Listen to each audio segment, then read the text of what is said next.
ہائے ہائے، ظہر کی نماز کی اذان دینے لگے، اللہ کے نبی کا انتقال ہو چکا ہے۔ جب اشہد ان محمد پر پہنچے تو روتے روتے روتے آواز بند ہو گئی، اور جلدی سے اذان پوری کر کے نیچے آئے، کہا آج کے بعد قسم اٹھاتا ہوں اذان نہیں دوں گا، تیرا نبی نہیں ہے تو اذان بھی نہیں ہے۔ اور حضرت ابو بکر سے اجازت لے کر جب وہ خلیفہ بن گئے، جہاد پہ چلے گئے، 6 مہینے تک آئے نہیں۔ لاکھوں صحابہ جہاد میں گئے، کسی کو میرے نبی خواب میں نہیں آئے، صرف بلال کو آئے۔ بلال، یہ کیا بے وفائی، ہم سے ملنا ہی چھوڑ دیا، ہمارے پاس آنے چھوڑ دیا۔ آنکھ کھلی تو ان کو یوں لگا جیسے اللہ کے نبی زندہ بلا رہے ہیں، یا رسول اللہ میں آ گیا، یا رسول اللہ میں آ گیا، اور اسی وقت اونٹنی کو بھگایا۔ 21 دن کا سفر، 21 دن کا سفر 7 دن میں کیا، 7 دن صرف نماز اور پیشاب کے لیے اترتے تھے اور بھگاتے بھگاتے بھگاتے۔ 8ویں دن جب مدینے میں پہنچے تو آتے شور مچایا، یا رسول اللہ میں آ گیا، یا رسول اللہ میں آ گیا۔ ان کے ذہن سے نکل گیا کہ آپ تو دنیا سے جا چکے ہیں۔ جب مسجد کے قریب پہنچے تو پھر تڑپ اٹھے اور چیخنے لگے کہ آپ تو ہیں ہی نہیں، پھر گئے سیدھے قبر پہ جا کے یوں قبر کو لپٹ گئے، یا رسول اللہ میں تو آ گیا ہوں، آپ کہاں ہیں؟ یا رسول اللہ میں تو آ گیا ہوں، آپ کہاں ہیں؟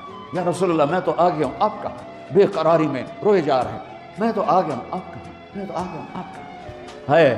نماز کا وقت داخل ہو گیا، کون سی نماز سے اللہ ہی جانتا ہے، اور سب کو پتا تھا بلال نے قسم کھائی ہے کہ اذان نہیں دیں گے، لہذا کسی کو ضرورت نہیں ہو رہی کہ بلال سے کہیں آج اذان بلالی سنا دے۔ تو چند صحابہ کو خیال آیا کہ نبی کے نواسوں کو سفارشی بناتے ہیں، حسنین۔ تو صحابہ آئے بچوں کے پاس، حسن حسین، کہ بچوں آج کسی کی نہیں چلے گی، تم بلال سے کہو اذان دے۔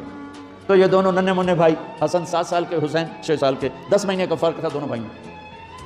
چچا ایک درخواست کہ میرے ماں باپ آپ پہ قربان، آپ درخواست کیوں کہہ رہے ہیں، آپ امر کریں، آپ حکم کریں۔ کہنے لگے جیسے آپ ہمارے نانا کے لیے اذان دیتے تھے آج ہمارے لیے دے دو۔ تو ایک دم وہ رونے لگے بلال، کہا ہے میرے بچوں، میں نے قسم اٹھائی تھی کہ میں اللہ کے نبی کے بعد کبھی اذان نہیں دوں گا، لیکن تم پہ تو ہزاروں قسمیں قربان ہیں، میں اپنی قسم توڑتا ہوں اور اذان دیتا ہوں۔ جب وہ چڑھنے لگے اس بی بی کے گھر، قریب ایک انصاری عورت کا گھر تھا جس کی چھت پہ چڑھ کے اذان دیا کرتے تھے، تو سانس رک گئے، سب کے آنکھیں پھٹ گئیں، اور وہ یوں منظر دیکھ رہے کہ آج بلال تو ہے، محمد مصطفیٰ نہیں ہے۔ آج اذان بلالی تو ہوگی لیکن محمد مصطفیٰ کی جھلک نہ ہوگی۔ جب انہوں نے کانوں میں انگلیاں،